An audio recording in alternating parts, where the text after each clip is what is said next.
Ladies and gentlemen, welcome to our Christmas lecture. Well, good evening, everybody. I'd like to thank Coventry University and the IET for making this all possible. And I hope I'm reaching a lot of engineers for this Christmas lecture. It's not Christmas yet, but it will be Christmas, and it will be closer to Christmas perhaps when you see it. And we might have a half lockdown Christmas, which might be good, which might be really good. Now, being a Christmas lecture, Michael Faraday started Christmas lectures in 1825, but he didn't ever have a Christmas theme. Christmas topics here and there, but not a theme, And I'm the same. The only Christmas bit I will mention is the chap at the end who was born on Christmas Day. You might know who that is. But I'm going to go through, and basically, the talk is based on my roadshow, which is also based on my book, Wonders Beyond Numbers, which of course you can get on Amazon. Of course you can. And I hope you do. It took 4 years to write, and I only had an O level in maths. I left school at 16. And I've tried to make it the most readable history of maths ever by not being as academic as I might have been, although I know quite a lot about maths. So that's what I've tried to do, to make it a reader for especially teenagers and young teenagers, not necessarily people who love maths.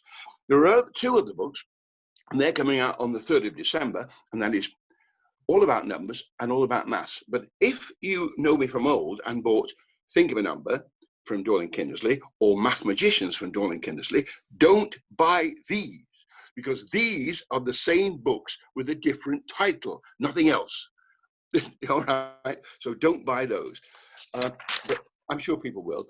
My royalties these days come 90% from China, which is wonderful. So they're selling like hotcakes over there. Well, like dim sum, something like that. Anyway, there we are. So it's good to be with you. I'll occasionally wear my glasses. I need glasses because I keep walking into pubs. Right, so I wear glasses, so I'll have them on now and again.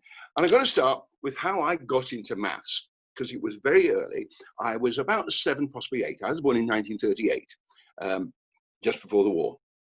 And so it was about 1945, this happened towards the end of the war. I lived in Bristol because I was there, my mother was there when I was born, and I wanted to be near my mother when I was born. Yeah, all right. So that's where it all started. And in the war, during the war, both my parents worked. My dad worked nights, my mother worked very long hours, and everybody worked very hard. All the factories had 8-hour shifts round the clock, and they all worked round the clock. So the government said, you must get out and enjoy yourselves. So they all went to pubs, and the pubs had children's rooms. And I was in the children's room in Kingswood, Bristol, when a fella came in, Bristol, right? He said, hello, young lad. Graham, my name was then. He said, hello, how was your maths? I said, it's all right. He said, how was your multiplication? I said, all right. He said, shall I show you how the Russians do multiplication? I said, if you like. So he said, come here. And he had an indelible pencil, inedible pencil. One of the, you had to lick it before it marked, and you were left with a blue tongue. This is a pentel. And he says, oh, come here then. Say you want to multiply 9 times 30, he said, right? And he wrote them down. He says, what you do is you halves and doubles. That's what the Russians do. Are you happy with that? I said, well, I suppose so. He says, what's half of 9? I said, 4 1/2. He said, very good, very good. That was very quick. But there's a problem, you see. The Russians are funny people. They have purges, things they don't like. And one thing they do not like is fractions. They hate them. So we'll rub that out and we'll call it 4. Half of 9 is 4. Good maths, this, isn't it? Already, he got me hooked. Half of 4 is 2, I said. Half of 2 is 1, I said. Very good, he said. Now we're going to do a bit harder maths because we're going to double. So I'm going to double this. You tell me if I'm right. 2 13 is 26. 2 26 is 52. 2 52 is 104. And now we have 4 each side.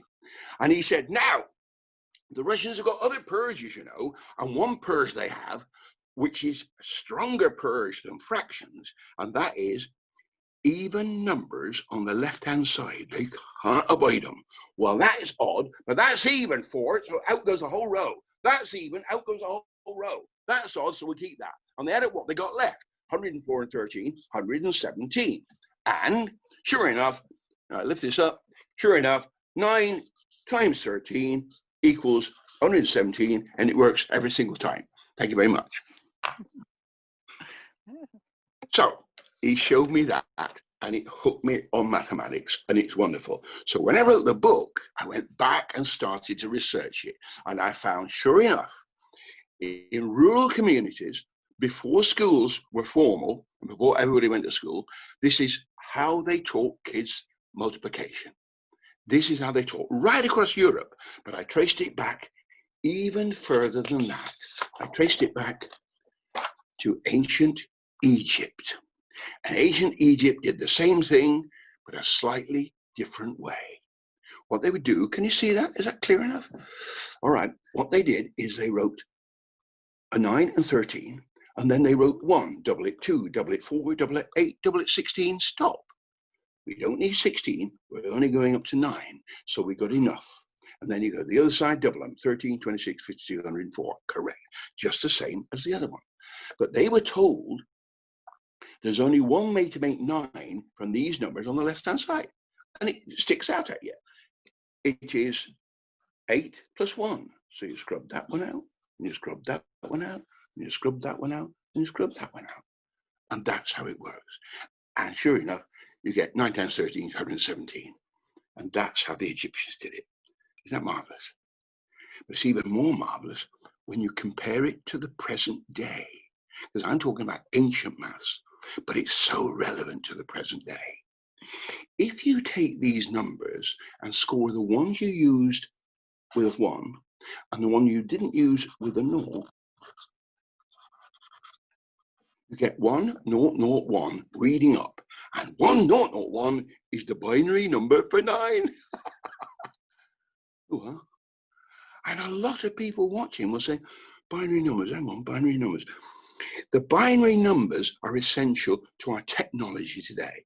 Everything is based on breaking everything out, not just numbers, but letters, but all kinds of technology, down to binary numbers, binary digits, 1s and 0. They're beamed up to satellites, they're beamed down to us, a great broad band of 1s and 0s coming back. We might have several hundred channels on our television, one click, three digits, and you've got any channel you like, and the picture is perfect, and the sound, and the colors, and the action, and text, and the music, all in binary numbers. And binary numbers were cut from the UK maths curriculum in 1998. Why?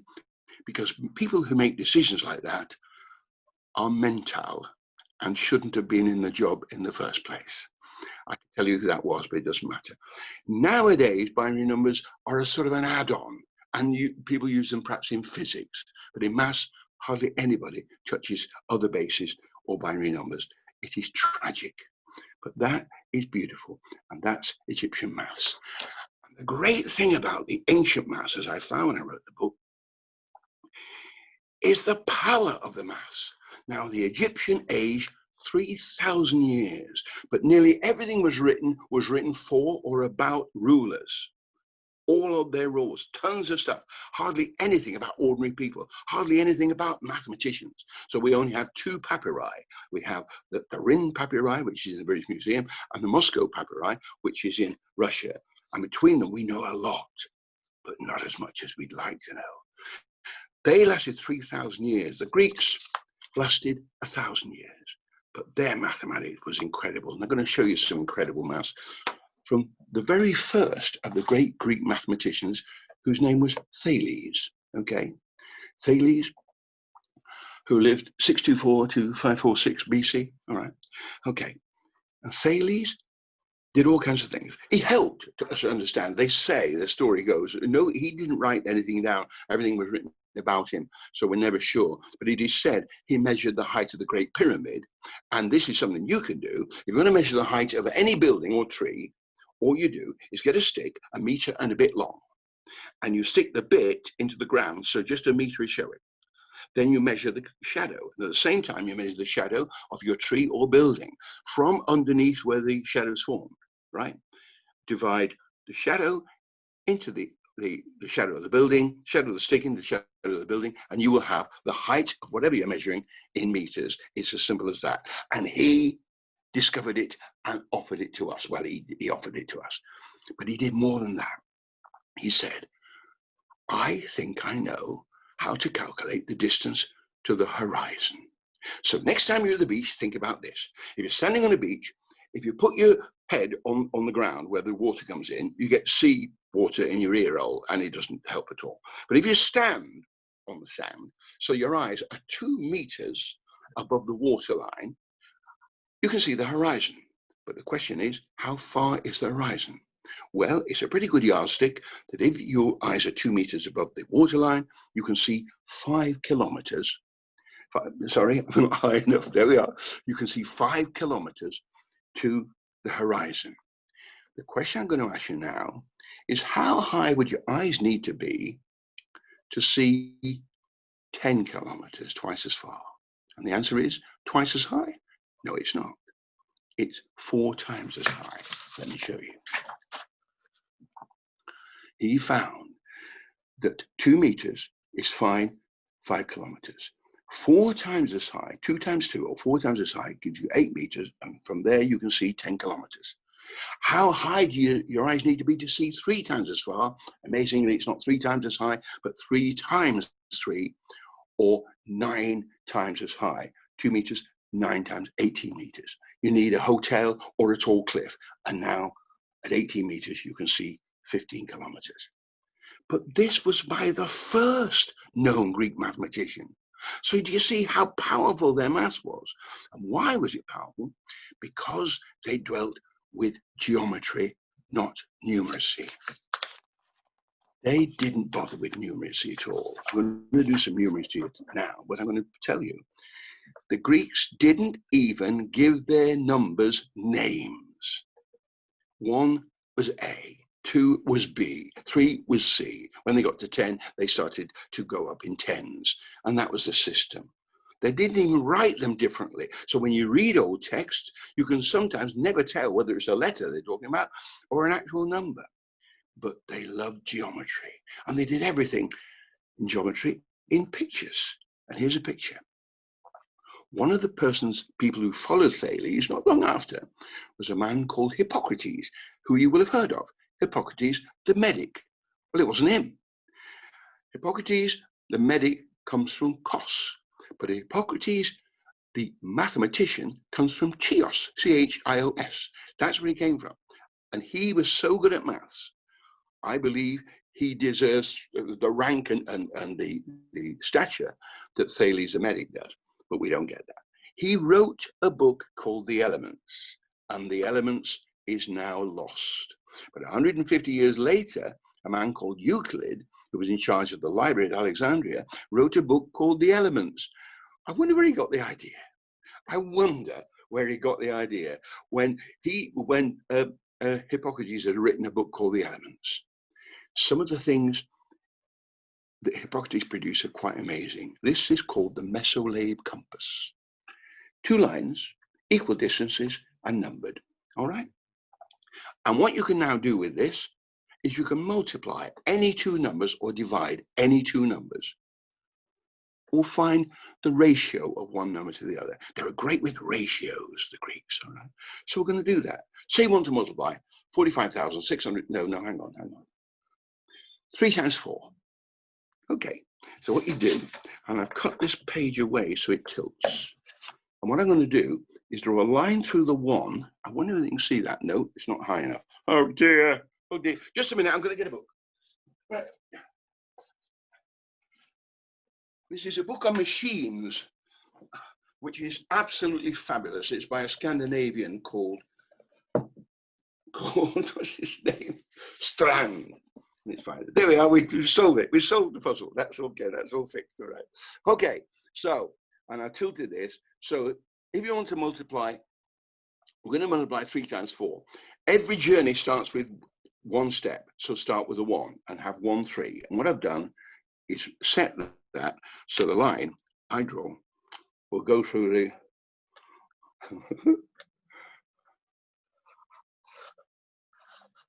1 and 3. Can you see it? Yes, you can. Good. But you want 4 3s. So now you put the line through the 4. 1, 2, 3, 4. I'm too proud to wear my glasses. And it gives you the answer 12.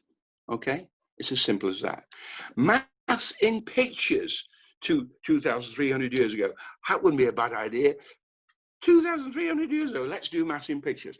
So what you've got with these parallel lines is 1, 3, 2, 3 is 6, 3 is 9, 4, 3 is 12, and so on. And if you alter the angle, you can multiply into two numbers. He was incredible. But he did something else. He did something else. Or something else you can do with this. What I'm going to ask somebody now, can somebody, anybody, tune in, because I'm going to ask you to tell me when to stop. Can somebody tune in? Anybody there? You've all gone to the pub. Oh, the pubs are closed. Don't worry. Anybody there? Don't worry. I'll find a number. What I'm going here at random. I'm going to stop there. No. All right. Oh, very much. Thank you very much. There you are. Okay, I stop there. Okay. Now, I can't know the distance from there to there. I cannot know it. When I'm lecturing, I have this on a screen, and I cannot know the distance because the screen may be a different distance from the projector. So I can't know how far that is. The question is, can I, without knowing the length of that line, I've got to put my glasses on so I can see it. Without knowing the length of that line, can I divide it exactly into 3 pieces, or 4 pieces, or 5 pieces? And which would you like? Choose one, 3, 4, or 5. 4. Stay on the line, somebody, please. 4. 4. Okay, divided by 4. What you do is you put a line through the point and the 4. Okay? And then you put parallel lines through the 3, 2, 1, and you will have divided that line exactly into 4 equal pieces, down to the millimeter, without even knowing the length of the line. That's how it works. Okay? That's how it works. You happy? Good, good. So that's the Mesolabe compass, but he did something much more extraordinary than this. And this, once again, comes from Thales maths. And what we're going to do is find the square root of absolutely any number using geometry. I showed this method to Richard Dawkins at a BBC lunch, and I ruined his lunch. He was taking more and more napkins, and he said it can't possibly be true, and it is true. I'm going to show you. It is mind-blowing, and it is so very, very old. Say you want the square root of 34,000. No, hang on. I do get ahead of myself. Say you want the square root of 9. Thank goodness. Right. What you do is you take a line and you find 9. So there's 9. Okay.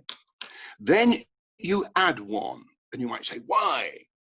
Because that's what makes it work. And you've got 10. Now I've already set these, and I've got a pair of compasses. Because I've got a line of 10, if I choose the center point, which is 5, and draw a semicircle, I could draw the whole circle. The 10, is that right? Yes, I did it. Okay. Is that enough? Can you see it? You can see it. Yeah. Okay. Now all I need to do now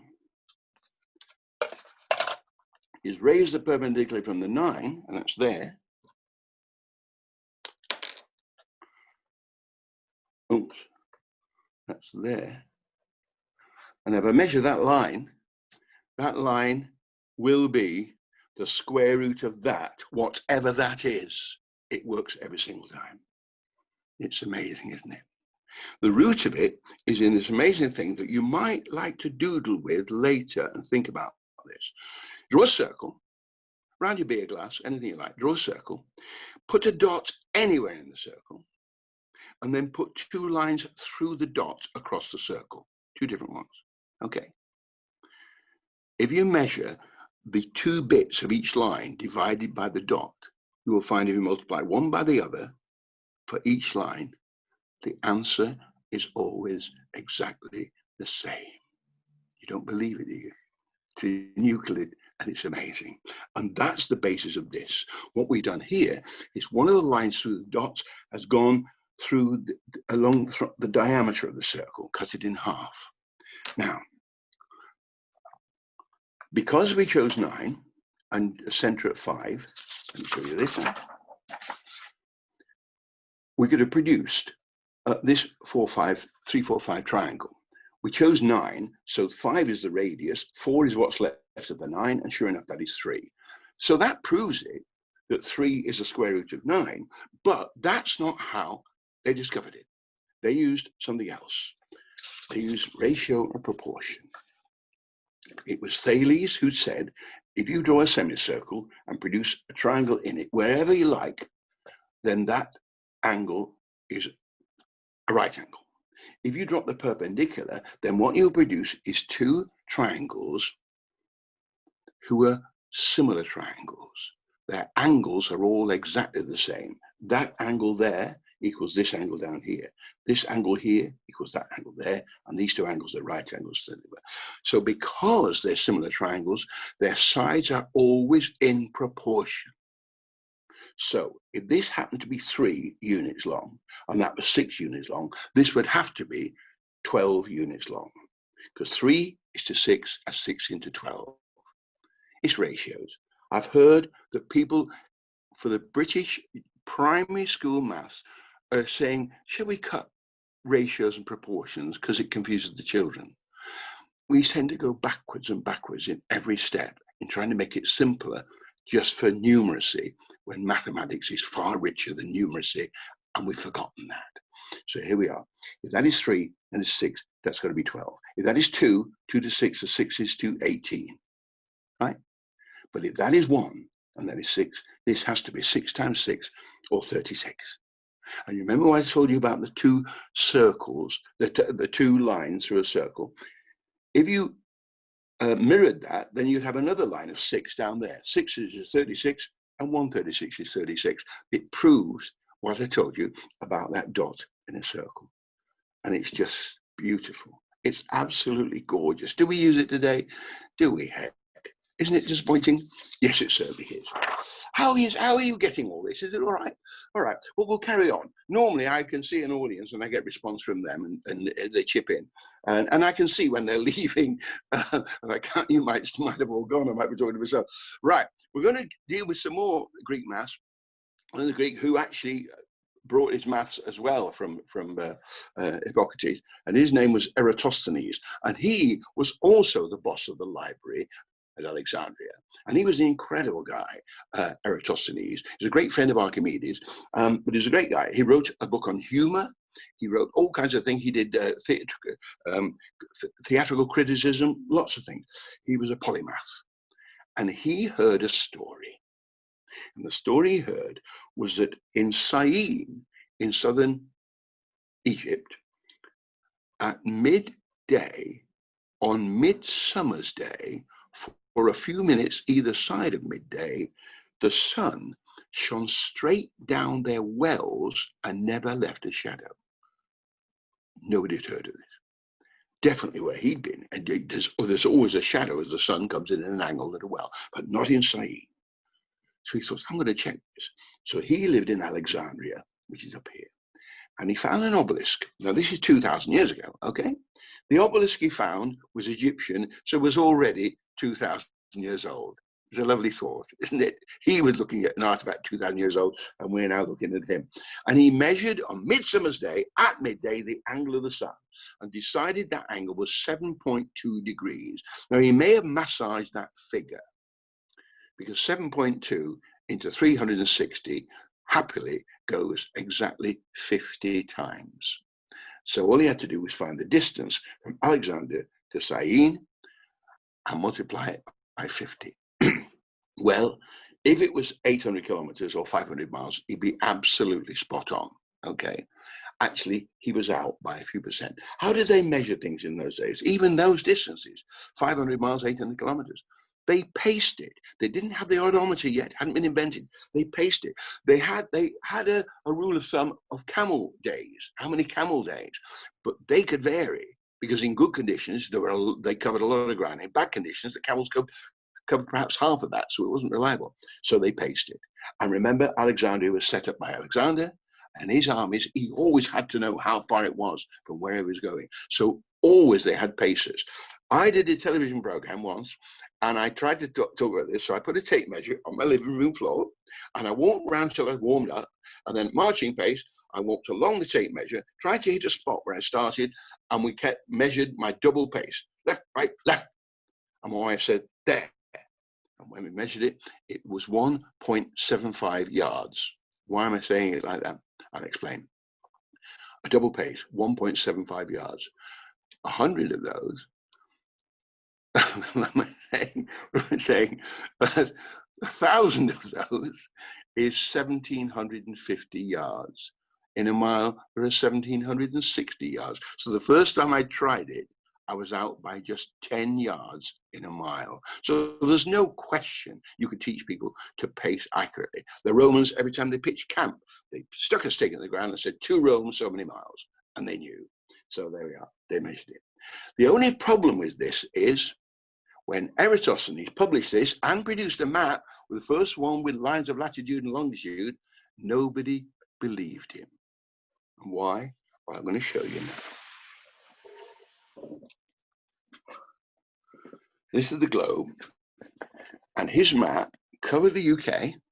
All right, it covered the UK. Okay, the top end. It covered Western Africa, but it was very vague from here, and it went over there. In fact, I've tried to make it with a piece of paper which has black edge, so we can see where it is. And I put that on there.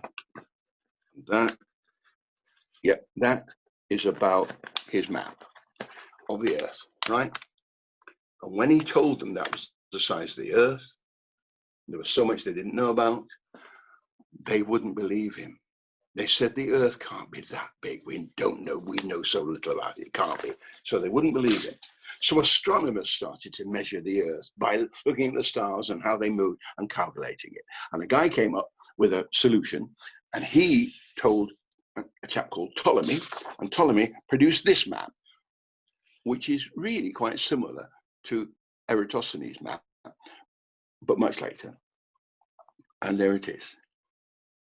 And there's the UK up here. You can see sort of straggly, it's strung out, because they traded with the UK then for copper. And this is Africa. They've lost the plot here. That's vague, and then it's rubbish here. Here is all rubbish. India is scattered. It's everywhere. The Mediterranean, it's too big, but they were around the Mediterranean, and it was important to them, but it's too big on the map. So there we are, and that is the map. Funny thing, we hadn't come up with 0 yet, but Ptolemy had a symbol for 0 there. Right. And when you look along here, this goes in 5 units to 180. So Ptolemy said that is halfway around the Earth. And who found this map? Long time later, by a man called Christopher Columbus. And Columbus sailed the ocean blue in 1400 and froze to death, 1492. And he sailed from here, down here, to here.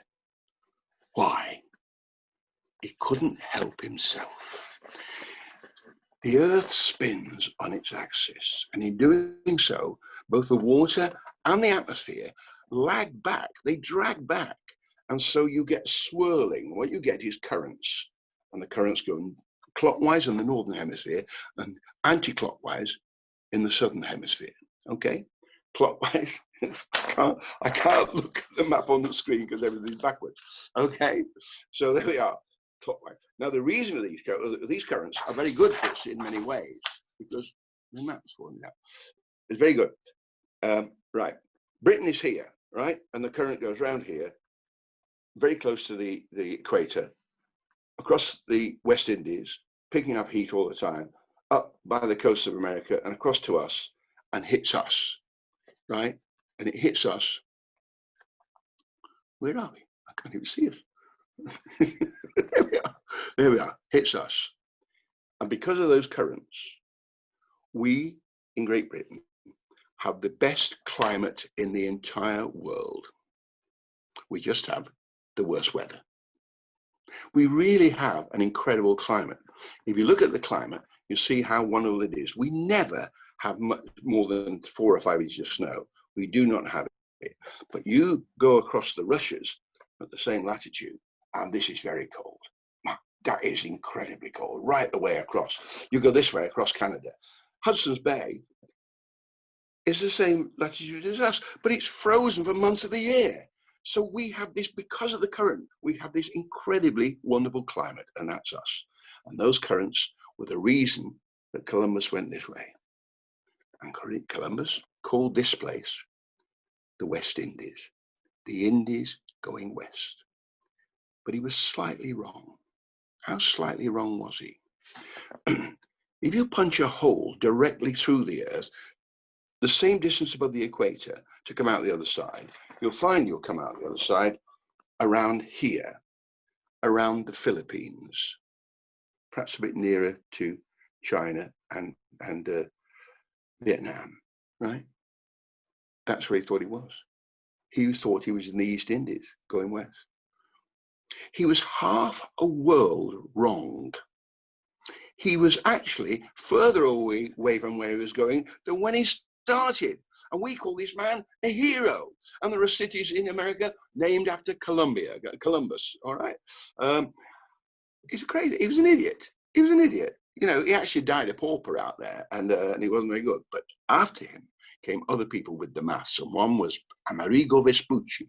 And Vespucci, once again, followed the currents, but managed to get further south and hit South America here and came down the coast. He was looking for a way past. He knew the Indies was a long way past that way, and he couldn't get past. So he came up here and came down here, and he couldn't find his way through here. He knew the people who'd gone this way and hit the United States and Canada, that they hadn't found a way through here. But he knew this solid landmass had to have something on the other side, something that hadn't been discovered, the Pacific Ocean. And he was right. And the Pacific Ocean is so big. Remember, they didn't even know it existed. It's so big that from a certain angle, you can see hardly any land. All you can see is the Pacific Ocean covering half the globe. So that was it. But Vespucci had the maths, and he had an almanac. And the almanac told him when he was here that there was an alignment of planets over Nuremberg in Europe, okay, on a certain day at a certain time. So he waited for the time because he could tell the time because of the sun's angle, you see. So he waited for the angle and saw when the planets were aligned and realized they were over here in the sky, right? And he worked out that he was 82 point something degrees west of Nuremberg. And he was right. It's about 90 degrees west to the West Indies. Okay, it's about a quarter of the way around the earth. And that we know is so today. And that was all down to Amerigo Vespucci, which is why the Americas are called the Americas, after Amerigo. So there you are. Right, now, normally I have a, oh no, I don't, no, I've got to, I'm going to come up with another Greek, and I'm going to talk about another Greek. How are we doing for time? That's all right, I think we're about right. I'm talking about another Greek, the greatest Greek of them all, Archimedes. He was quite incredible. Archimedes, when he was 70, kept the Romans at bay from his city of Syracuse. What had happened was Hannibal had caused a lot of trouble. Hannibal had come from Carthage up through Spain, down through Italy, and was actually beating the Romans at battles, about 3 battles he'd won. And they thought, we've got to stop this because we don't want Syracuse lining up with Carthage. And that was what was going to happen because of the new king.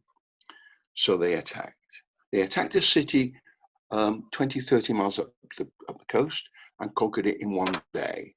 They then tried to attack Syracuse, of which Archimedes was in charge, and they hadn't conquered it 2 years later.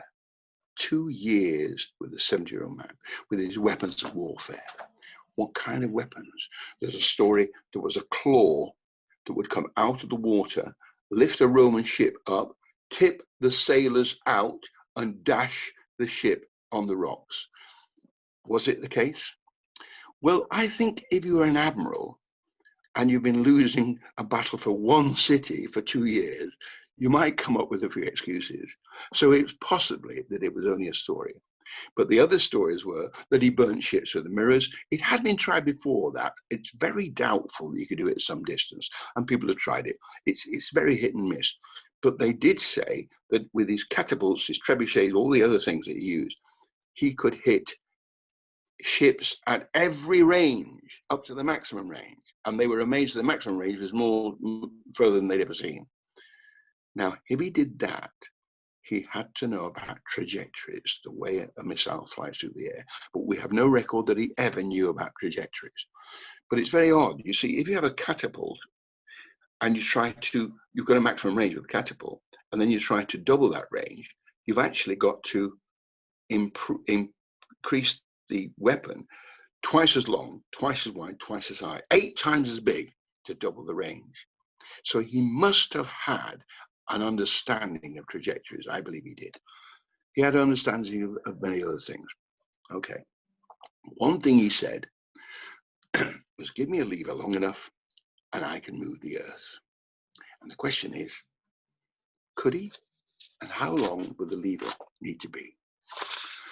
Well, let's get the earth back and let's get a lever. Okay. Here's a lever, a ruler, okay? It balances in the middle, okay? And equal weights on each side will balance, we all know that. You could also, if you put 4 times the weight here to the weight here, in by that amount, you can make that balance. Don't let me go into detail now. All right, if you want to move that, and you put the fulcrum off center, and that is 4 times as long as that, then you can move a weight 4 times as heavy, but you have to push the lever through 4 times as far. It's all very simple, but very powerful and very easy to understand. And we do use levers in many ways and use hydraulics to drive our levers. But he said, can I move the earth? Well, let's have a look at it. If the earth was a perfect sphere, I'm not holding it upside down because it's got a bubble in the, oh, well, I'll try the bubble again, right?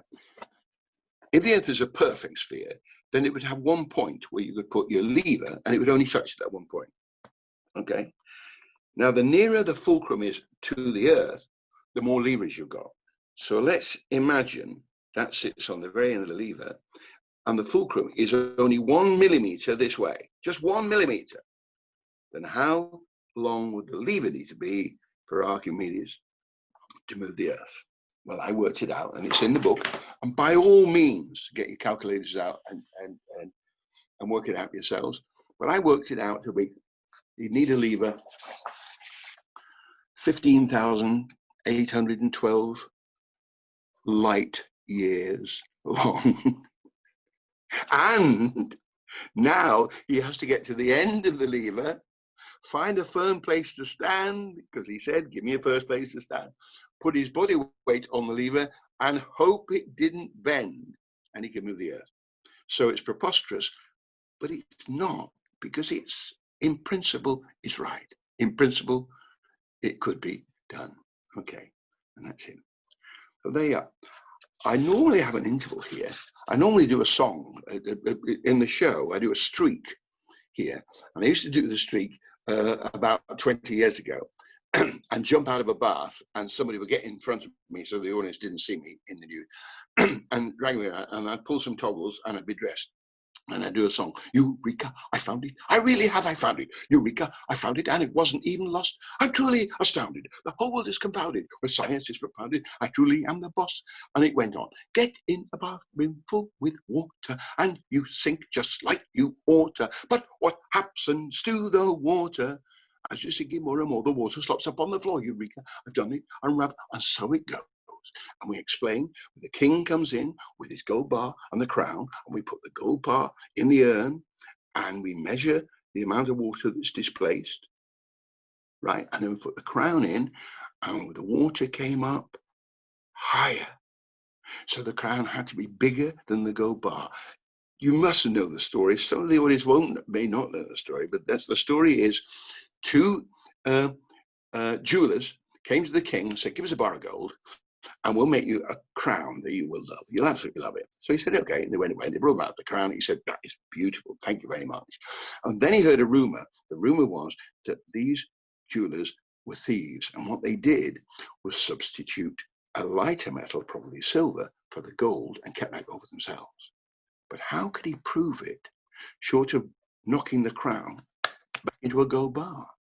And it was in the bath that Archimedes, as he got in the bath, realized it's all to do with placing things in water. So the song finishes with the principle so plain to see will go down in history as discovered by Archimedes. 1. A body immersed in water would displace its own volume in water. 2. A body will weigh less in water, the loss of weight being equal to the weight of the displaced water.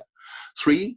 A body less dense than water will sink until it's displaced its own weight, whether it's a canoe or an ocean-going liner. And once it's displaced its own weight, it will float weightless upon the water. And that's what he found, Archimedes. And we still use that method to work out ships now and to work out how they're loading and where their line of the water is, all that. And jewelers use it to measure the carats of precious stones. And it was all Archimedes. Incredible fella. So that's sort of half time. Well, it's not half time. In fact, there's only 10 minutes. That's right. There's about 10 minutes to go. That's about right.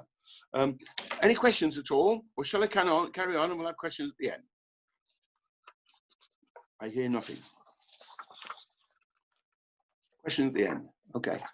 What I do need one of you. I can do it without somebody now. I can do it without anybody, but I was going to ask somebody. So what I've got, I'll do it without somebody. Don't worry. I'm going to do some Vedic maths. What I'm going to do is I'm going to multiply two numbers, slightly more than 100, very quickly. Now I've got some double 9 dominoes here. And if I choose a double 9 domino, it's got two numbers on it, right? This is the thing. Always tell parents, do not buy double 6 dominoes. They are for wimps. Buy double 9 dominoes. They are a perfect tool for teaching. I don't like 4 and 3. I can see it's 4 and 3. I don't like that. I'm going to get another one. Yeah, that'll be better. All right, 6 and 3. Okay, so what I'm going to do is multiply two numbers just over 100 using Vedic maths. So what I've got is 103, 106, right? And as quick as I can, I'm going to say 103 times 106 is 10918, and that's the sum done. Okay, not bad, is it? It's quite quick, isn't it? How do you do it? Very simple. 103 times 106. 100 times 100 is 10,000, so you've got to have a 1 to start with. The 3 plus 6 is 9. Now you need a 2-digit number, so it's got to be 09. That's 3 plus 6 is 9, 09. 3 times 6 is 18, and that's the answer. Okay? Now what I'm going to do is put that back, choose another one. I'm going to show you now how to multiply two numbers less than 100. Okay? And what I've got here, ooh, 9 and 6. Wow. So there we are. We're going to multiply 99 times 96. And then now that I've written down, I can tell you the answer is 9504. That's the answer. How can I know? It's so simple. What you do, you take the biggest one from 100. That's one less than 100. So you take 100 off that, 95. That's the first end done. 1 less than 100, 4 less than 100, 1 4 is 04, and it's done. Simple as that. And that is Vedic maths. Okay? There's a couple more there. Look up Vedic maths on the web, right? And there's all kinds of jargon about Vedic maths. Look up images of Vedic maths. That's the best one. Look at that and you'll see how it works. And it's lovely. And it's wonderful to show kids how you can handle bigger numbers and work them out very well. You can handle numbers more than 10 from 100. You can multiply numbers 1 less and one more, but I won't show you that because it's a bit detailed. But Vedic maths, have fun with Vedic maths, especially at Christmas. That would be great to show the kids. Okay. Our maths comes from the Indus Valley.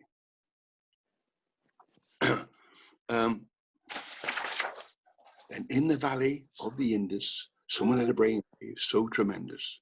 Have number symbols 1 to 9, but use those numbers all the time and always be aware of space and put them in their proper place. So if you wrote, say, 321, it meant 321. But if you take away the 10s, you'd leave 31. It doesn't make sense. The 3 still needs to be 300. You keep the digits split asunder, and to remember that there's nothing there, put a ring around it to mark it there.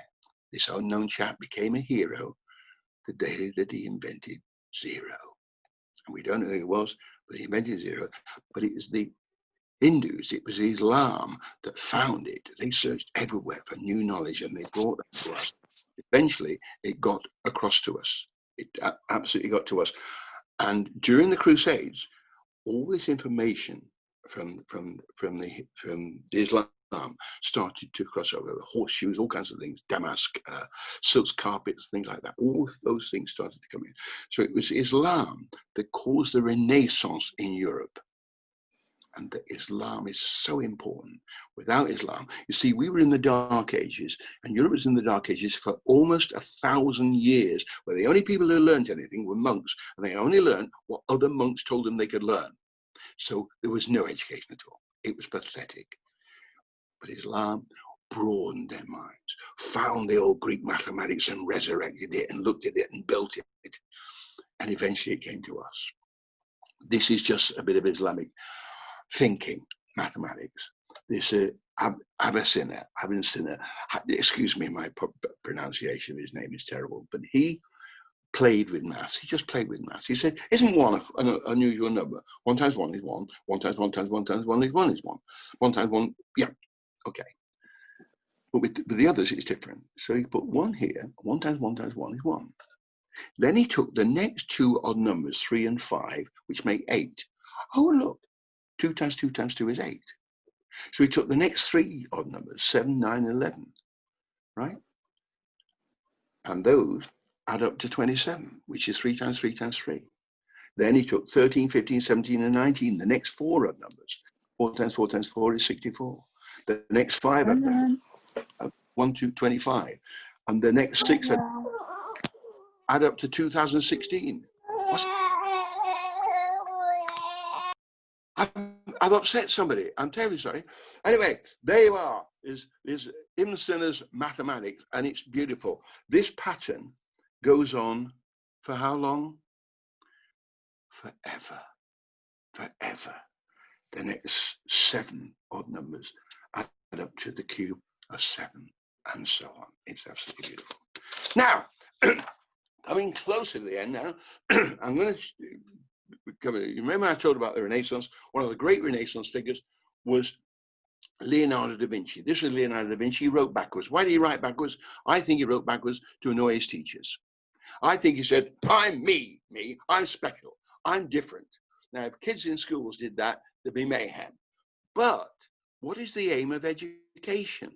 That everybody at the end of the schooling says, I'm me, I know what I am, I know what I'm good at. I know that I'm special in these areas. That's what education is all about. So he was right in saying that. And he produced this. He discovered mathematics. He met a chap called, if the name goes, the name goes, and then he was not there. The chap, Pacioli, who invented double entry bookkeeping, and it was taught by Islamists and was an itinerant professor who toured universities. And it was Da Vinci who asked that he come and join Il Moro, the two of them then worked for. And he discovered mathematics, okay? He discovered mathematics late in life. It is said that a lady wrote to him as he left El Moro and said, now you're free, perhaps you could paint my portrait. And Da Vinci sent a letter back saying, by somebody else saying, Leonardo has now discovered mathematics and can no longer stand the sight of a paintbrush. And he only finished one other painting, and that was the Mona Lisa. We're not sure whether that was his or somebody else's. He forsook it, but he loved art, and he produced this. It's an 80 measurement. What you've got is your full stature, which is about the same as your height. So if you take your arm outstretched, put one finger on the floor, and the other one reach up the wall, right? Mark that point. I bet you when you stand next to it, it's almost the same as your height, okay? Won't be much different, your stature. And that was a fathom, or 2 meters, or 2 yards, sorry, 2 yards. Half of that was a yard. Half of that was a cubit. There's a cubit. There's a cubit. There. 18 inches, exactly with me. Half of that is a span. So that's 8 spans across. And he's 8 spans tall. What point of the human body is halfway up the human body? It is your navel. Wrong. People say it's your navel, but that's not halfway up the human body. Halfway up the human body is your hip bone or your pubic bone, which I've covered up with a fig leaf. Okay, that's halfway up the human body. The navel is another span higher. He's 8 spans tall, but if he puts his forearm up, that forearm is 2 spans taller, and now he's 10 spans tall. So with the navel as the center, he's in the circle, and it's an 80 measurement. But more than that, this picture is the secret of all education. Are you ready? The secret of all education is there. Excuse me. Think about that. As I ask, where did Da Vinci get the idea from this painting? He nicked it. All education is theft.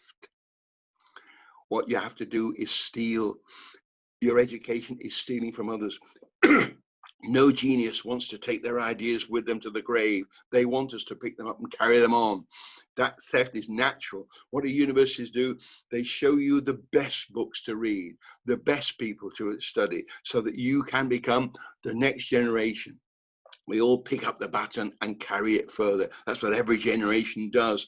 And that's why, irrespective of the conditions today and the lockdown and everything, believe me, young students today who are working today and trying to make head or tail of their education with all the disruption, they will rise to the top and do incredible things. That's the way it goes. So believe it. Believe it. All education is theft. This is called Vitruvian Man. Vitruvius lived 1400 years before and wrote 10 books on engineering, which are quite incredible. I have them. So that's it. So here's a question before we finish. Oh yes. Now the next thing I must point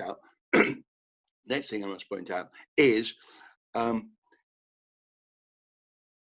how many of our young audience, how many of you spend hours on computer games, calculator games on the machine? Is it a bad thing? Not necessarily. We're all creatures of habit, and we all do things by habit. I used to kick a football up a yard, hit the gate, down the yard, hit the door, up the gate, for hours and hours and hours. We all become anoraks. Repetition is addictive, and we all do it. So that's fine. So there's no problem. The only question is, when do you use it to your advantage? Well, that's when you're trying to forge a career. Then if you become an anorak with your career, there is no reason you can't reach the top in any career you choose. And this shows what he did with maths. It's really what this shows. I'm going to hold it very near the screen. These are just images of areas in semicircles and different areas that you could calculate and patterns. And at the bottom, you've got wheels. He became an anorak with mathematics. Absolutely over and over again, he explored it as well. Okay, so towards the end now, who's the greatest British scientist of all time? Isaac, because he discovered the force of rubbish. I'm going to show you how gravity was discovered, and then you'll understand why I say it's rubbish to say he discovered gravity. It starts with a guy called Galileo. He was a poor boy from a poor family. Galileo used to go to Pisa Cathedral. Here we go. And he found that there was, found that the chandelier would swing. Now, if you go to Pisa, the guides tell you this didn't happen. It didn't happen. I don't think they want anybody to talk about anything but religion in their cathedral. I'm sure it happened. It only had to swing a little bit, and he noticed it swung. Having nothing better to do, he went tick, tick, tick, tick, tick, tick, tick, tick. The following week, more spin, and we go tick, tick, tick, tick, tick. Following week, hardly any swing at all. Tick, tick, tick, tick. And he said, it's the same tick. It's always the same tick. So he went home and he made his own pendulum and he found it's the same tick. And he said, how can I make it swing faster? How can I make it swing twice as fast? So you tell me, what can I do to the string to make it swing twice as fast? Grip it halfway down? We'll try halfway down. Tick, tick, tick, tick, tick, tick, tick, tick. That doesn't work. Twice as fast with one. So halfway down, no. Quarter of the way down, quarter of the way up. All right. Tick, tick, tick, tick, tick, tick, tick, tick, tick, tick, tick, tick. Twice as fast, a quarter of the string. Remember 1/4, 3/4? Do you remember 1/4, 3/4? Do you remember looking to the horizon? It's the same mass. Galileo did incredible things. What he did, he knew things speeded up as they fell, but he couldn't time it. So he rolled them down a plank, and he found if they went whatever distance they went in one period of time, and he made a mark, in the next equal period of time, they went 3 times as far, then 5 times, then 7, then 9. And if you had them to go along, they went 1 unit, then 4 units, then 9 units, and 16. You remember the horizon? 1, then 4, then 9 to see 3 times as far. It's the same mass. He found all this. Here's something you can try. Borrow your dad's Ferrari, go off a cliff. No, perhaps not. Go off a cliff on your bike. No, sorry. Go off a cliff on somebody else's bike. If you go off a cliff on a bike or a car, the car will take you in a further curve and the bike a shorter curve. But the curve is a parabolic curve and it obeys the same rules. In the first unit of time, it'll fall 1 unit of distance. But in the second unit of time, it'll fall in 4 of those, then 9 of those, then 16, then 25. To celebrate discovering this, he went out to fire a cannon. And there's the cannon. And he said, I know how it goes. It wants to go in a straight line, but it doesn't, it falls. How? Well, if in this distance it's fallen 1 unit, in that distance it will have fallen 4 of those units. And in that third equal distance, 9 of those units. It's all the same maths. And he worked all that out and he died. Along came Johannes Kepler. And Johannes Kepler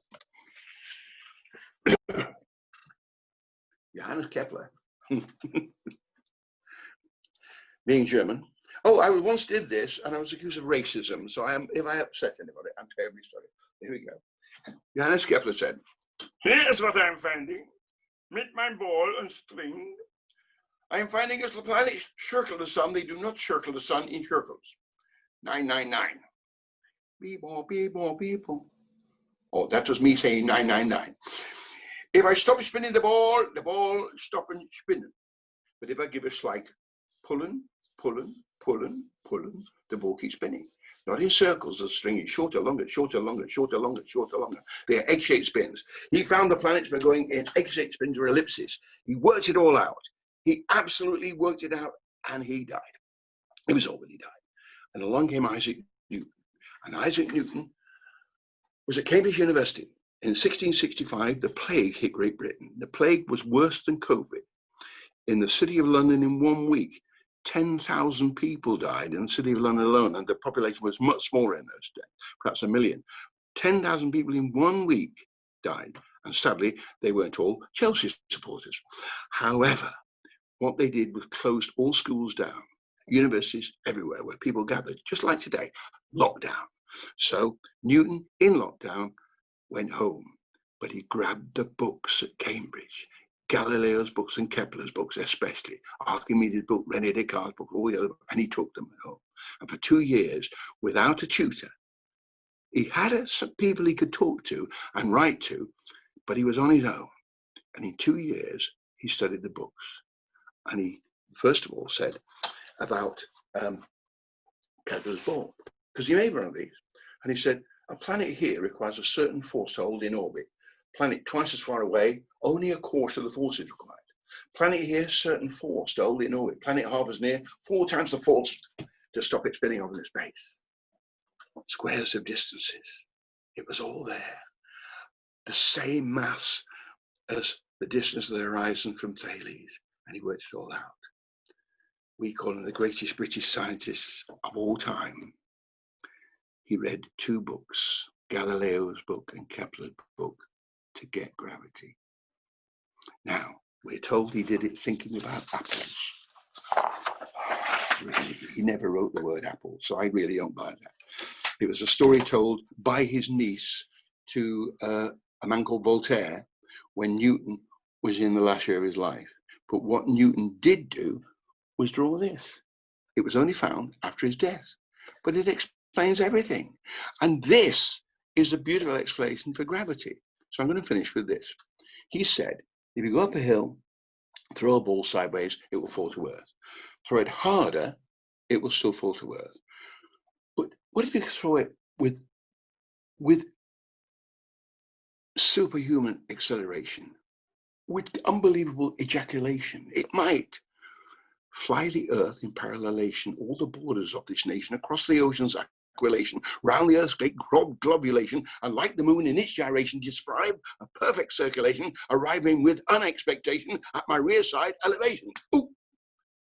Eureka! What a revelation! Methinks I discovered gravitation, for stone and moon in their gyration desire a true delineation, to go straight on without deviation. So why go round in circulation? It has to be the earth's weight and gravitation. The earth's great weight is the persuasion that holds us down to our frustration, and the moon's acceleration equals the pull of gravitation, causing it without cessation to turn in constant revelation. Furthermore, every particle in creation is attracted to every other station, and that attraction is in relation to their dual mass combination, and also in inverse relation to the squares of their separation. These laws of universal gravitation, the results of his amalgamation, are due cause for celebration, but not with somber meditation, but with elation, affectation, and highly mirthful levitation. And the sad thing is, he was only known to have laughed once in his entire life. That's my Christmas lecture. Thanks for listening.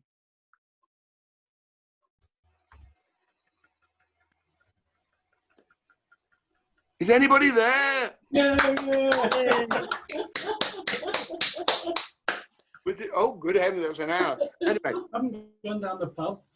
No, because they're closed. Right, they are. Was that all okay? That was brilliant. That was excellent, thank you. Yeah, great. Yeah, sorry we didn't interact. It takes a while to unmute and That's right. No, that's okay. And I expected it, so I had my dominoes to pick my numbers, and I covered just about every eventuality. So there we are. That was fantastic. Thank you. Yeah, it was great fun. Really great fun. Yeah. It was trying to put the drive in it for the younger people, you know, that it's all possible.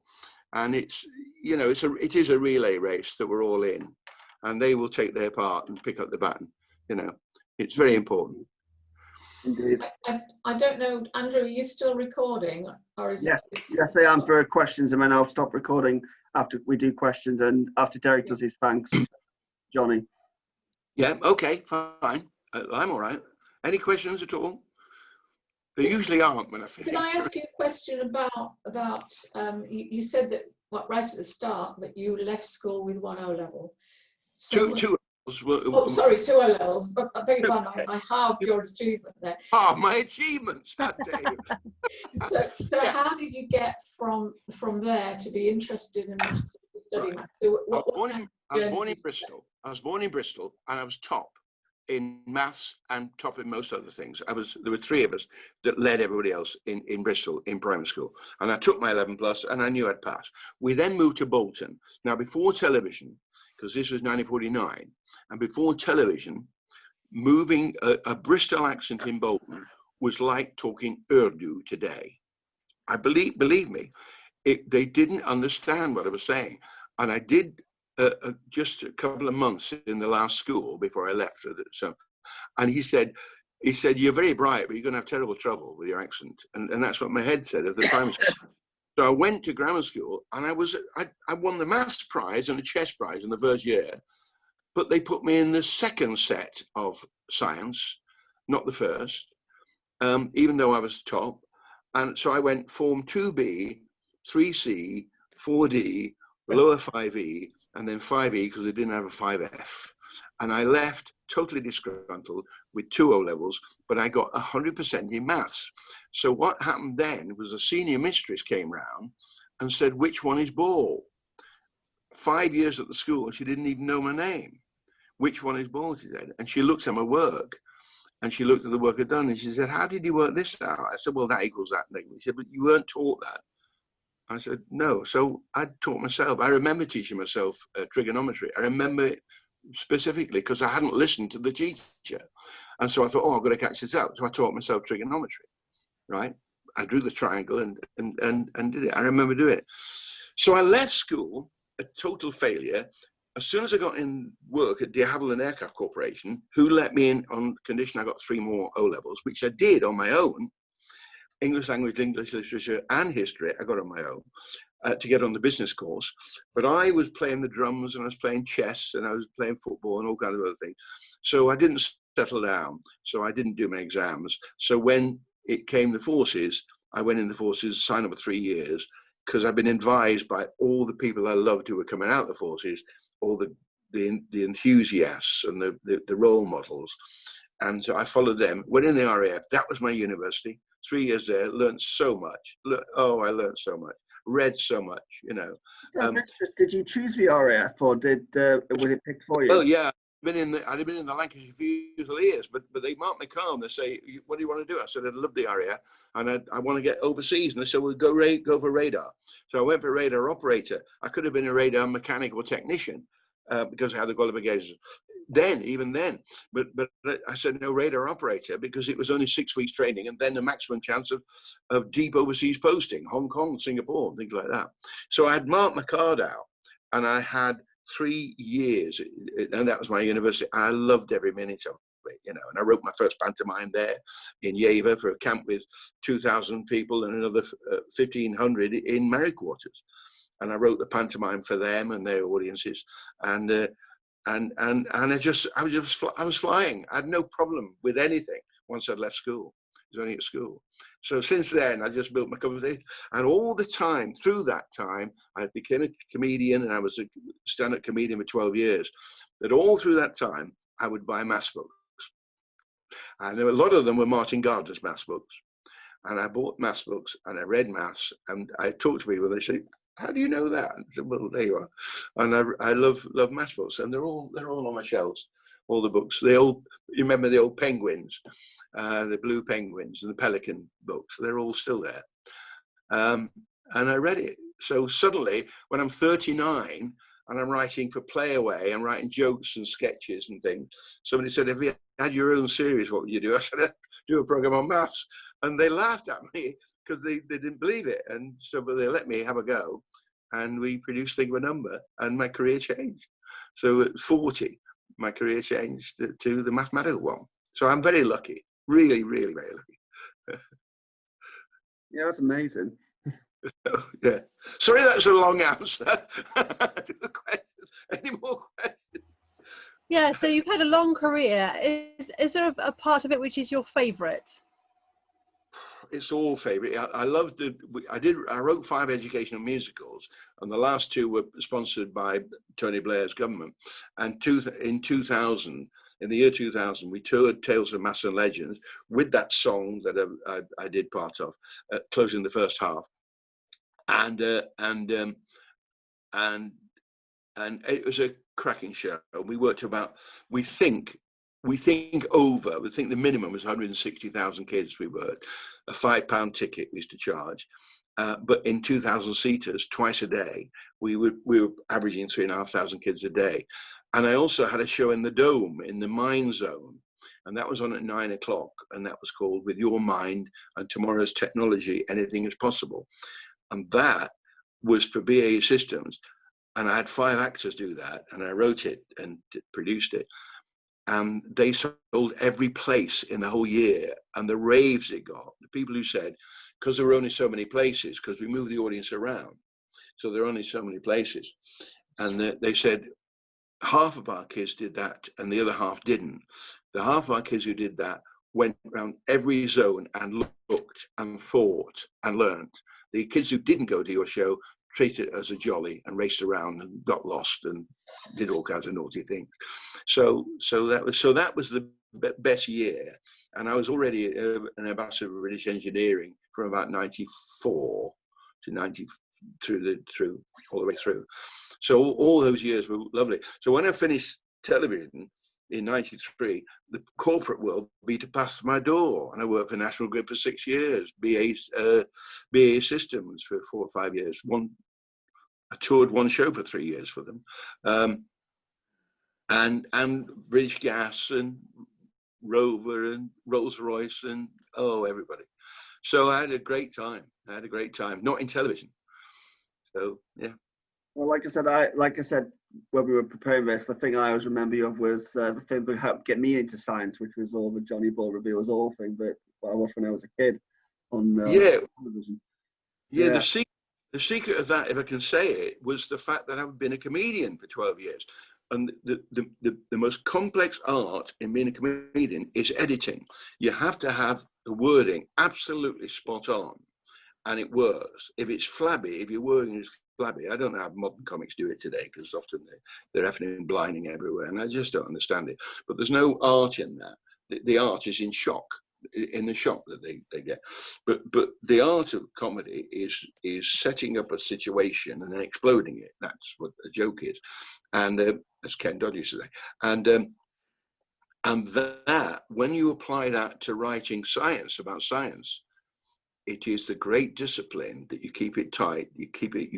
Everything you say is of relevance, and you don't wag about too much. So, and my wife sits in the audience and gives me notes afterwards. That was wagging, that was wagging, that was wagging, and edits me down.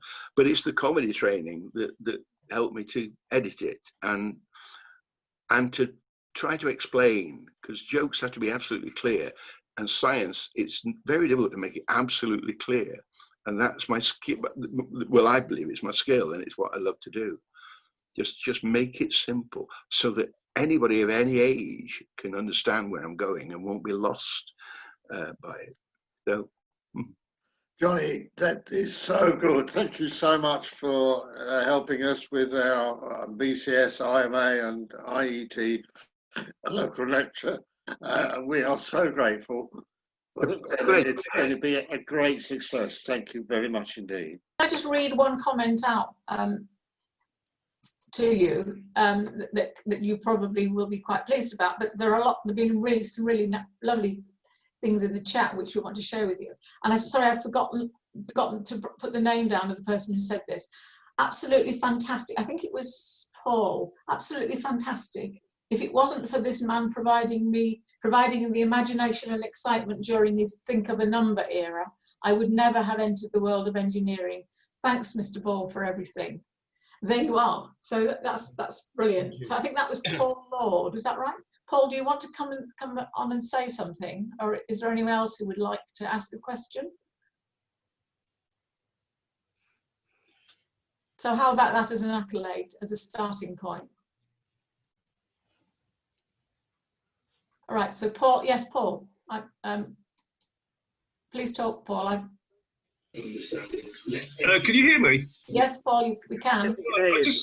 I'd just personally like to thank you for everything what you've done, because I went to a reasonable school, but you just gave me so much excitement with your passion with the think of a number.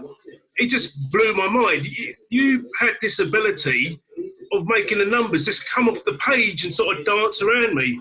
I know it sounds a bit dramatical, but that was the reason why I've entered into engineering. I started off at Ford, and now I'm working for a transmission company.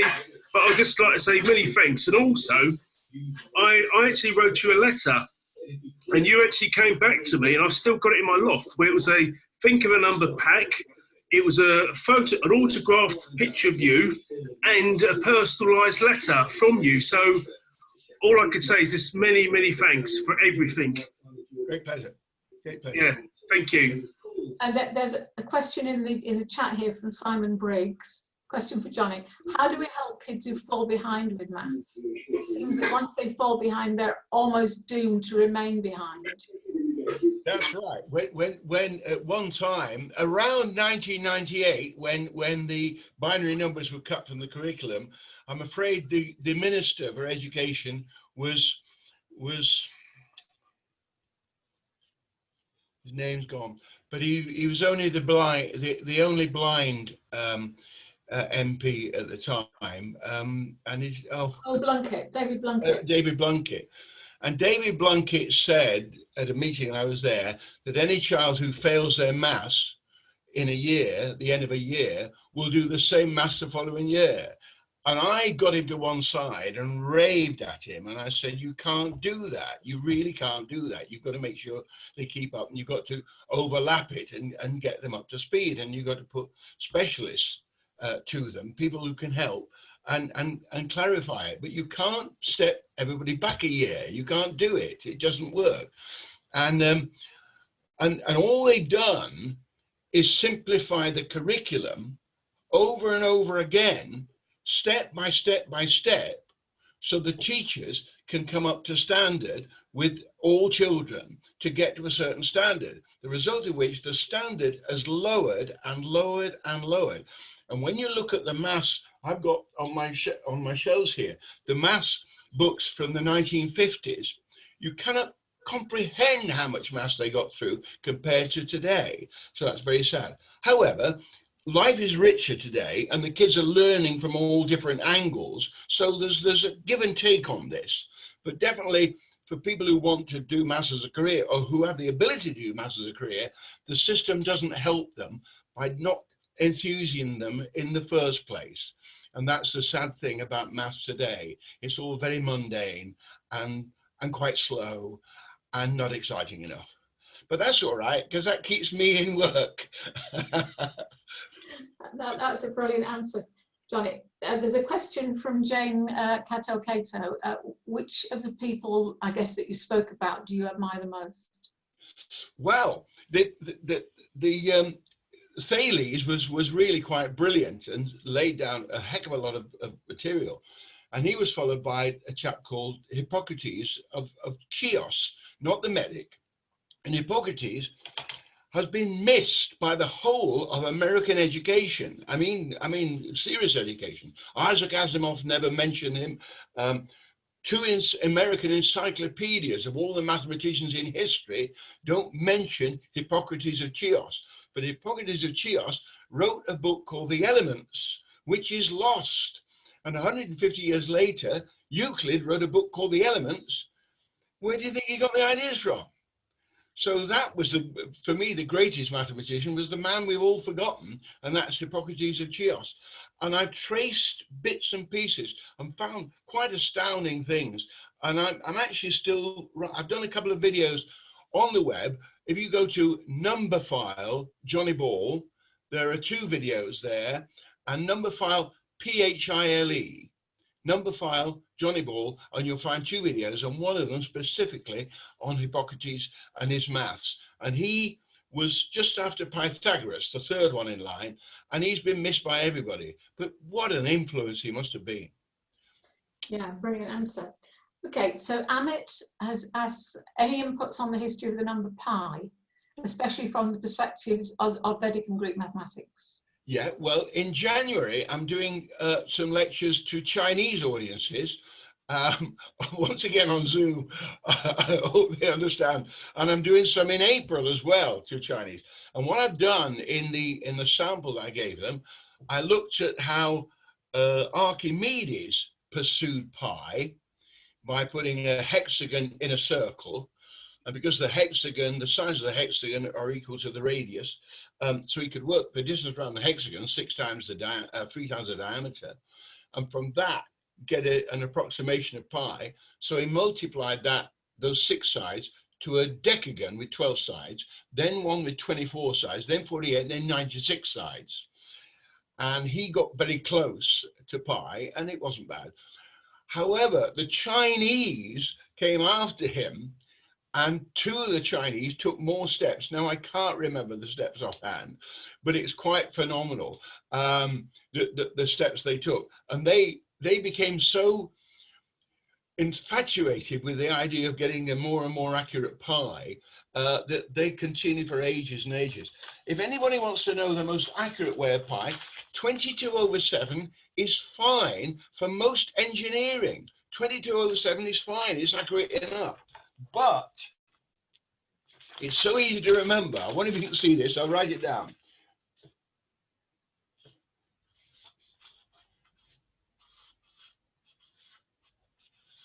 I hope you can see this. I hope you can see it. Yes, you can. Right? Is it backwards? It's backwards to me. Anyway, there you are. Right, all you need is 2 1s, 2 3s, 2 5s, and you write them like that. 1 1 3 under 3 5 5. You work that on your calculator, and that is pi to 6 decimal places. That's as accurate as anybody needs to be with pi. So there you are. Okay. We have a question from John Price. John, would you like to ask a question? Hello. It's not really a question. I just want to say I'm delighted that Johnny has an engineering viewpoint on things. I was introduced, I'm going to be 80 in January, so I'm a bit junior.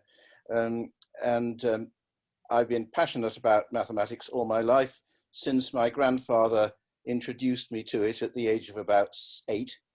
And I started off as a pure mathematician, and the older I get, the more I love engineering. So let's keep it up.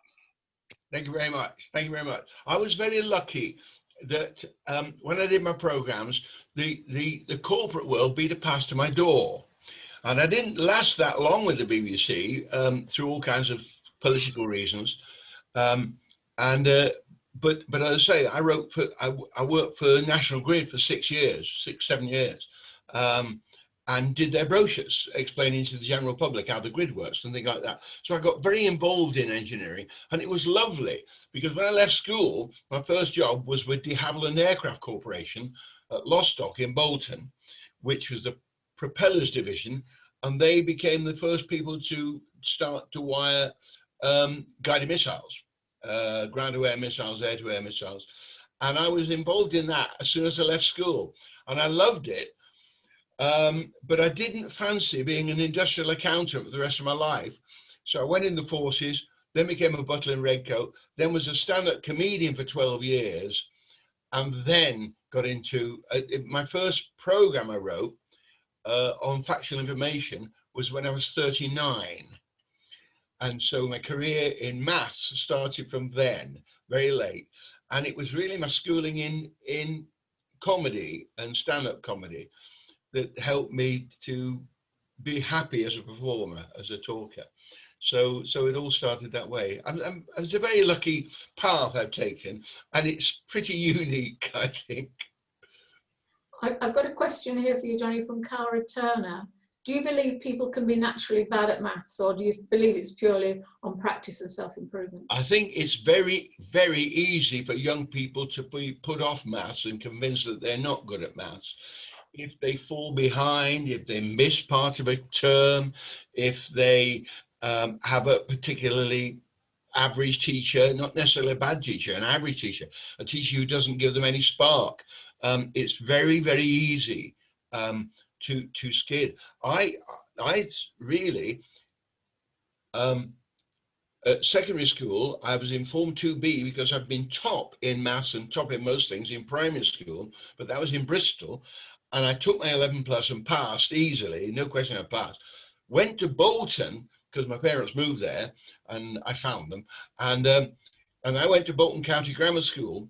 And in the first year I was in Form 2B. And the next year I was in Form 3C, which was science, for the second group of science. But I'd won a maths prize in the first year and a chess prize. But because of influence of parents, I was put in the second set of 3C. The next year I was put in 4D, which was languages, and they took my science off me. I screamed, so the next year I was in lower 5E, and the last year I was in 5E because they didn't have a 5F, and I was bottom in the bottom set. And then when I did my GCSE, I got 100%. and they couldn't believe it because it's very rare to get 100%. And so the senior mistress came and said, which one's ball? I've been in the school 5 years. Which one's ball? And then they found me, and it was all too late. But luckily I recovered. And that's the thing you have to tell to kids. It doesn't matter how badly you're damaged in education, it is repairable if you get the right attitude. And most kids start to take themselves seriously at 16, 15, 16, 17, 18. And when you do, it's repairable. You can kickstart yourself and repair it. With others around you, it can be done. That's what happens with further education. There's one guy in further education. He only joined an electronics course because he was from a Cypriot family, about six, I've forgotten his name, it's terrible, from a Cypriot family, and they own restaurants, about 5 restaurants. So he wanted to learn how to wire the wiring for the electronics in the restaurants. So he joined this course. He did so well in the first year, they put him in a bigger course. He did so well there. Oxford, Brooks looked at him and said, would you come and university with me? He now makes electronic trips that go in people's under people's skin, electronic devices that measure all kinds of things. And this lad was a total failure at school. It can be turned round. It really can. And everybody must have faith that once a child's determination arrives, I'm going to do something in my life, it's possible. Believe me, it's possible. So, John, are you happy to keep on asking a few more questions, because they keep coming? There's quite a stack there. So let us know when you've had enough. Absolutely. Because we don't have to worry about yes, of course. we don't have to worry about catching the bus home, do we? So we're all at home anyway. That's right. That is right. That's right. So there's a very long question from Nicholas, but I don't really want to read the whole question out. It's in the question and answer. And I don't think Nicholas knows how to set his mic going. So we'll perhaps pass on that one, Nicholas. I'd love to ask it because it's a very complicated question. Look, can I say now, if we don't have time for questions now, if people email me, and it's jballprods@aol.com, jball, B-A-L-L, P-R-O-D-S, short for productions, @aol.com. If they email me, I'll answer anybody's requests or whatever queries. So Tim says, great session, Johnny. What are you up to these days, and which county is the best? Was it county or country, did you mean, Tim, is the best at maths, and why? Oh, wow. I don't know whether it was, he says county, but he might be like country. The Indian subcontinent really churns out incredible mathematicians, quite amazing mathematicians. The first popularizer of maths, or teacher, if you like, was a lady called Shakuntala Devi. And she wrote several books on maths, and I have them. And she was the first bestseller in maths, really around the world. And but the Indian subcontinent produced an incredible number of quite brilliant mathematicians. But the Chinese also.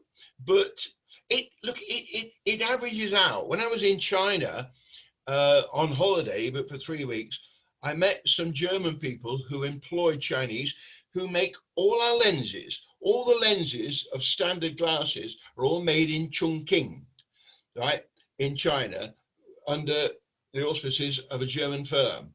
And I talked to them and I said, how many can you compare the workforce in Germany and Chongqing as to how many just want a job? How many would like to get to a management level, lower management level? How many would like to get to the top by comparison? And they thought about it over 3 days while we were going down the Yangtze. And they said, do you know, it's exactly the same. And it is exactly the same. So throughout the world, people are the same sort of mix. It very often depends on their parents. If their parents can inspire them, that helps tremendously. But yeah, there are brilliant people in all walks of life, in all places. It's just hoping that somebody finds them and they're recognized. Okay, next question then. What's been the highlight of your career? And that's from Sarah. It would have been Strictly Come Dancing had I not got knocked out the first week. But that was very unfortunate, very unfortunate circumstances. But there you are. The highlight, it's because from becoming famous through television and inspiring people, which I did, but that's not the reason I wrote the programs. The reason I wrote the programs is because I wanted to write the programs. And I wanted to explore science and tell people about the science as I discovered it. And I wanted to be communicated because that's what I'd learned to be as a stand-up comedian. So it's one long highlight. My career is one long highlight. It's lovely. If I am sad at all about anything, it's just sad that I understand, really strongly understand climate change. I really understand it. I cannot tolerate the furore over it that builds it out of all proportion. I cannot, and I'm losing a lot of friends by saying that, but I cannot change that. I think there needs to be rationality here, and I think we will collectively make the world a better place, and every generation makes the world a better place, and that will continue. I cannot stand the furore that scares people to death. That's what I can't stand.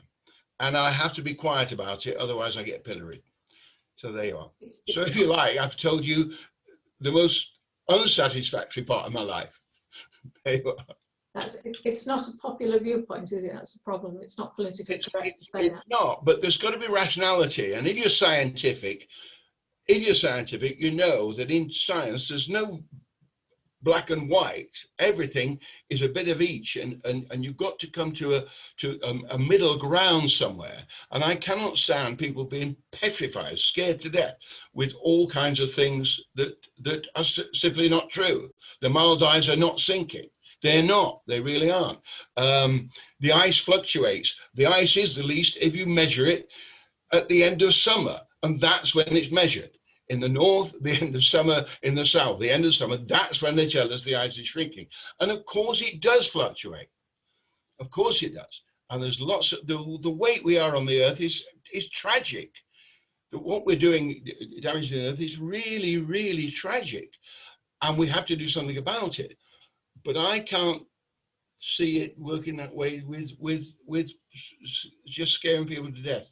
Yeah. And being extreme. I cannot stand it. There's a middle road to everything. There's a rationality to the way we work. So there we are. There's a good question coming next, because that's on a very topical issue as well. So this is from Kath Moore. How does education provide people with the tools to understand data, such as that provided for understanding the COVID data? How can we improve that? Yeah. Well, it's very difficult when the media are always balanced at one end of the lever, of the seesaw. The media are either at one end or the other end. They're either saying it's terrible or it's very good. And they fight, and it's very difficult for us, ordinary people, to get a middle ground view of what's happening, because the media swings so much one way or the other. So it's very difficult. You know, I don't know. We just need common sense and intelligence and a rational feel. And I think we need faith. And the faith that I have is that in every decade of my life, and I've done it, I've mapped it out. In every decade of my life, if you take when I was born in 1938 and then you come to 1948, we got rid of the worst world war imaginable and we were coming out of it. By 1958, we got the Clean Air Act, we got television now, and we got calculators and the first conception of computers. By 68, we got the computers, and every 10 years, we have improved in what we do, and we are improving now because the weight is on us to do it. We will improve now in the way we handle the earth. We will do it. It's very difficult because you have to rein in the people who are making a lot of money, despite the fact that they're causing mayhem and damage behind them as they go through. But we will get better, and we do get better at everything. And that's what I believe. Okay, so I've got two questions now. One of them is anonymous, and the other one is quite related. So I'm going to ask them both together because they're quite similar. What advice would you give a newly qualified teacher to help to bring maths alive for students who lack confidence in the subject? Yeah. And the other question is, how would you further challenge students showing great ability with numbers? So there's both ends of that. So there's the kind of the students that lack confidence and the students that are the better, Right. the stronger achievers. You need an armory. As a teacher, you need to be their best friend. If you're going to be a good teacher, you need to be their best friend, at least for part of the time. Not their best friend in the whole of life, but when they're with you, they want to be with you because you're really a mate and a friend and good. So you have to arm yourself with lots of tricks and puzzles and things that keep it bubbling. And you've got to teach beyond the curriculum. Now, this is answer to both questions. So I was president of the National Association for Gifted Children for 6 years and involved with them a lot longer than that, and understood a lot of it. And what you do with giftedness is you've got to broaden the curriculum in each year. It's no good teaching next year's maths now and getting them ahead because they'll be confused. It'll be confusing for the whole school the following year and the following year. So what you have to do is broaden the maths you're teaching for the more gifted. And if you broaden the maths you're teaching for the more gifted and give them work outward, broadening the whole thing, you'll find that a lot of the other kids, when they come up to standard, can go with them. And you find the whole form can start to spend more time getting slightly away from this curriculum and enriching their maths as they go. That's what you do with gifted children, and that's what you can do with all children, and it helps tremendously. There's another thing is by all means put them into sets, the best set, the next best set, the next best set, and but at times swap those sets over, and you'll be amazed to find that if you've got around the table one for the best set, one for the next set, and one for first, the ones who are lagging behind will be very shy. But if you can get them to come out, suddenly there's a rapport builds up between them, and it's a great help in leveling it for kids. It's very difficult with teachers because they're driven by delivering the curriculum, and the curriculum isn't really adequate education. Nobody can say it is. It's too thin. So education is all about learning sideways, actually. It's what we do at home. We learn from our parents sideways, just something that happens and suddenly we learn something from them in an haphazard sort of way. And the same it's got to be the same at schools. And the best schools are very good at that, very good at branching out and enriching their education. So I think we've run out of questions unless there are anything. So I think what we need to do at this point is to say a very, very, very big thank you to Johnny for being with us tonight and for recording the video with us last week. And there's some really appreciative comments in the chat, which we'll share with you. Hopefully we can keep them all. Thanks very much. Well, do in your publicity, do always quote my email address. My telephone number if you like, but the email address is best, and I'll always answer people's queries, and I love receiving them. In lockdown, it's wonderful. The first thing I do is go to my emails, so give me some emails anytime you like. Okay. Okay. Can we all just say thank you? Thank you. Thank you. Bye. Bye. Thanks a lot. Thank you very much. Thanks, much appreciated. Take care. Thank you. Thank you. Take care, everyone, and have a Merry Christmas. Yes. Oh, the same to you. Merry Christmas, everybody. We forgot all about Christmas. Have a Merry Christmas. Okay. And stay safe. And thank you everybody for the questions and for joining in. Yeah, brilliant.